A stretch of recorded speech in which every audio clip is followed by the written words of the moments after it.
Man, I've known this car for a while, but you're the new owner, and you've done quite a bit to it. So what have you done? Yeah. I believe that you were part of the initial roof chop and been around since she was born.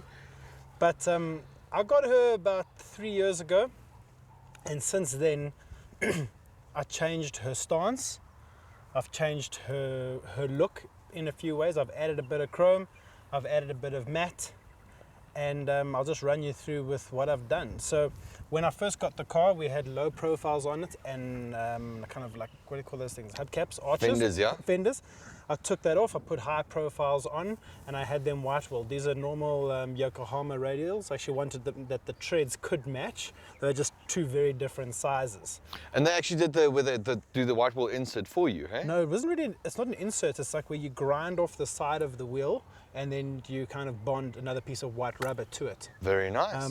Yeah, we have had some different trial and error of different types of bonding systems, because came off one day I was riding and then my little white wall was passing me on the side. That was just the white wall, not the tire. Yeah. I was looking for certain types of headlights and I spent a lot of time on the net. I wanted to chrome up old ones.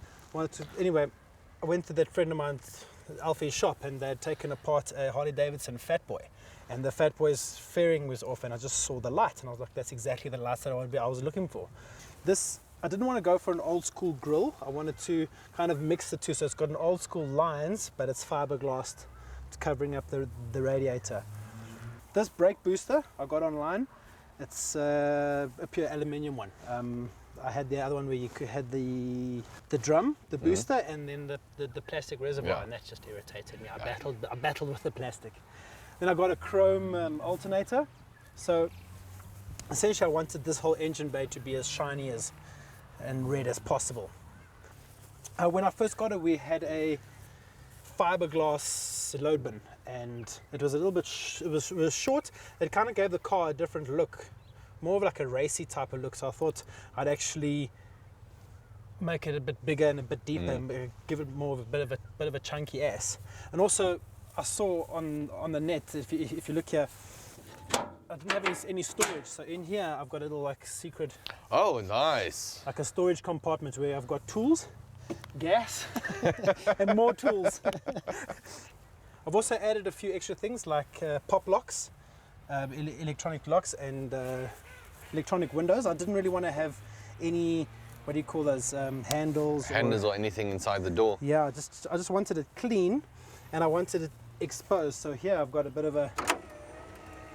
Oh! Especially with girls who've got like long hair and lip gloss. You know, sometimes a girl's just got to be a bit fancy, you know, and like long hair and lip gloss just doesn't quite work with windows that never go up.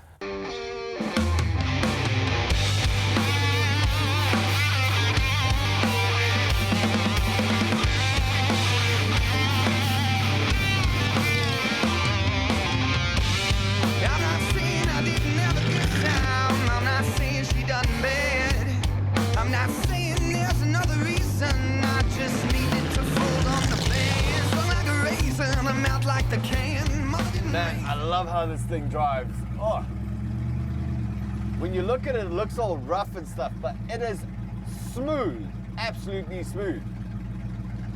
Now, like Leroy said, I was involved in the initial build of this thing. I don't want to say actually involved, I was there. This car was built by Carl Ebel from Creative Car Version. We met him in season 1. And what they did is they used the chassis from a Courier, which they cut off the front and they attached on so they can get the suspension on. That was so they could use the codes and everything that was on this chassis, which sounded like a faster, easier thing, but when you speak to Carl, he said it wasn't actually, it still took just as much work as it would have done if you wanted to do a chassis from scratch.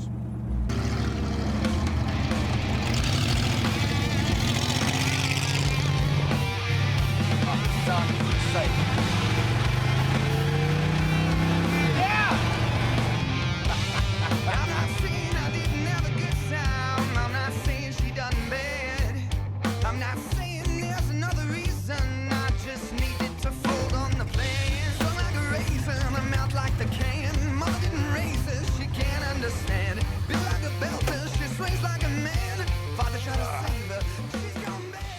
Nice.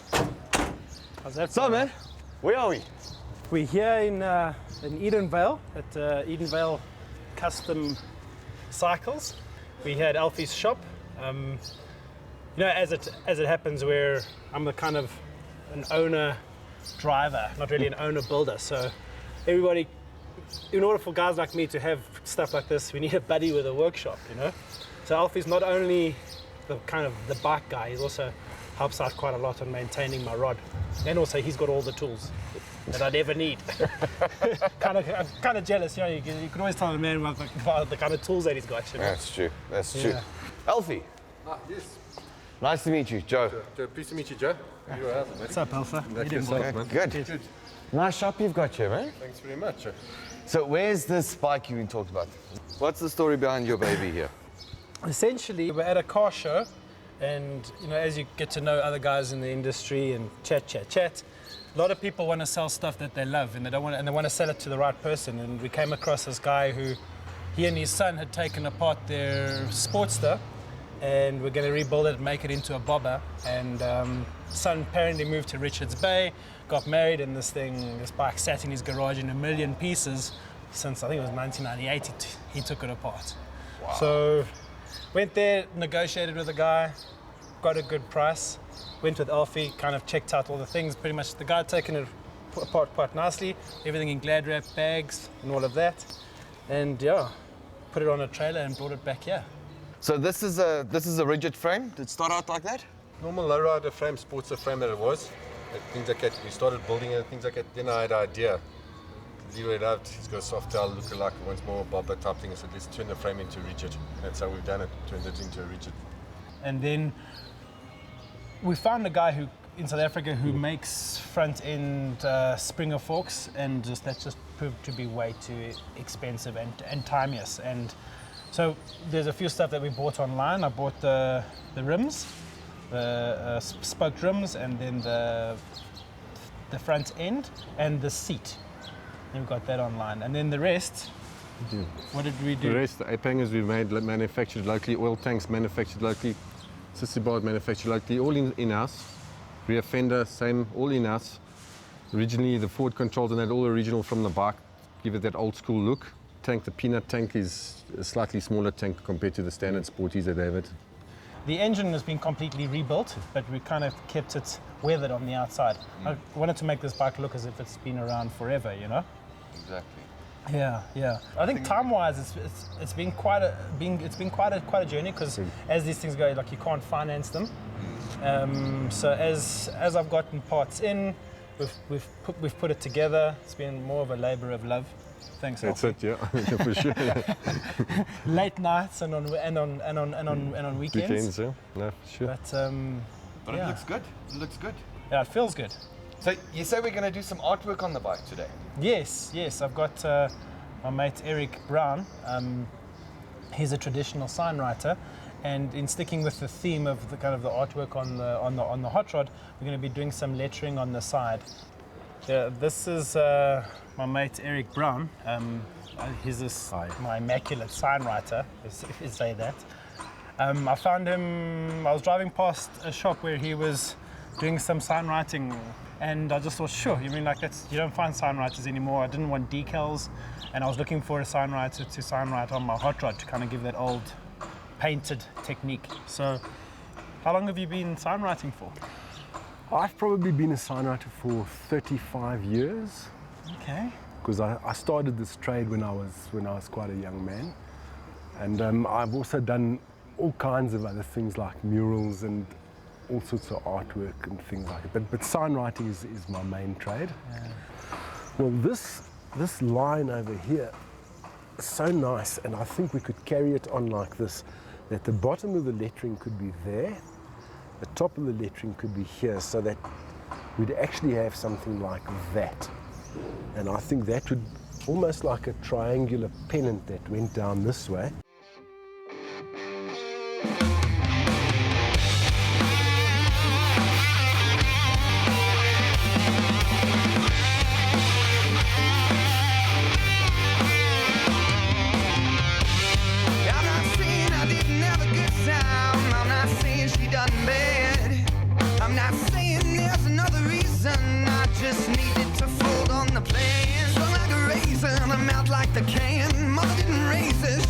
Understand, built like a belter, she swings like a man. Father tried to save her, she's gone bad. Maybe I'm all she had.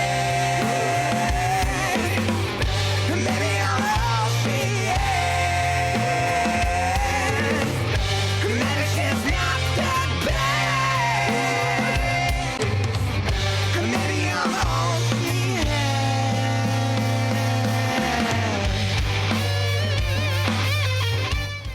Okay, there it is. Now we do the next side. She wanted something for nothing, trying to fill that void that she had.